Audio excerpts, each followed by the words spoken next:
ತೀಳು ಹೇಳ್ತಾರಲ್ಲ, ತೀಳನ್ನು ಹಾಕ್ಕೊಳ್ಬೇಕು. ನಂತರ ಇದು ಇಟ್ಕೊಳ್ಬೇಕು.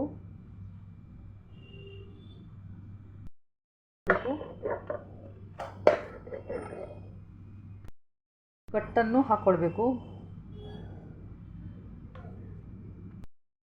ಮಕ್ಕದ ಮಿಶ್ರಣವನ್ನು ಮಕ್ಕ ಹಾಕ್ಕೊಂಡಿದ್ದೇನೆ.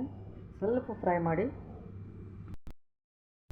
ಪನ್ನೀರನ್ನು ಹಾಕ್ಕೊಂಡಿದ್ದೇನೆ, ಗ್ರೇಟ್ ಮಾಡಿದ ಮತ್ತು ಬೆಳ್ಳುಳ್ಳಿ ಚೂರನ್ನು ಹಾಕ್ಕೊಂಡಿದ್ದೇನೆ.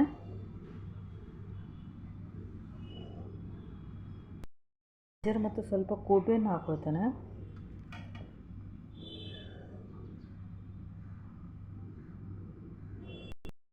ಕೂಡ ಸ್ವಲ್ಪ ಹಾಕ್ಕೊಳ್ತೇನೆ ಇದ್ರ ಮೇಲೆ.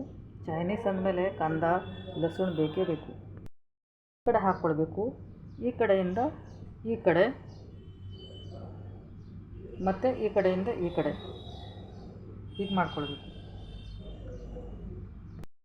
ಇಲ್ಲೇ ಕಾಣಿಸ್ತೇನೆ ನಿಮಗೆ.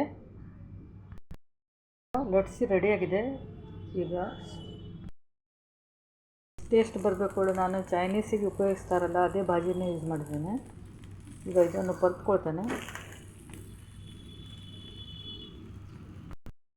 ಆಗಿದೆ, ನನ್ನ ಐಡಿಯಾಯಿಂದ ಮಾಡಿದ್ದು ಆಗಿದೆ.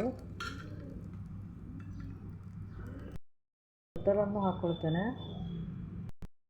ಶೇಜ್ವಾನ್ ಚಟ್ನಿಯನ್ನು ತೊಗೊಂಡಿದ್ದೇನೆ ಮತ್ತು ರಾಯ್ತ ಕೂಡ ಮಾಡಿದ್ದೇನೆ, ಅದನ್ನು ಕೂಡ ತಗೊಳ್ತೇನೆ. ಬೂಂದಿ ರಾಯ್ತ ಕೂಡ ಮಾಡಿದ್ದೇನೆ. ಬೂಂದಿ ರಾಯ್ತ ಅಲ್ಲಿ ದಹಿಯಲ್ಲಿ ಬೂಂದಿ ಹಾಕಿ, ಸಕ್ಕರೆ ಹಾಕಿ, ಜೀರಿಗೆ ಸ್ವಲ್ಪ ಪುಡಿ ಹಾಕಿ ರಾಯ್ತ ಮಾಡ್ಕೊಂಡಿದ್ದೇನೆ. ಮಾಡ್ತೇನೆ ಕಟ್ ಮಾಡಿ.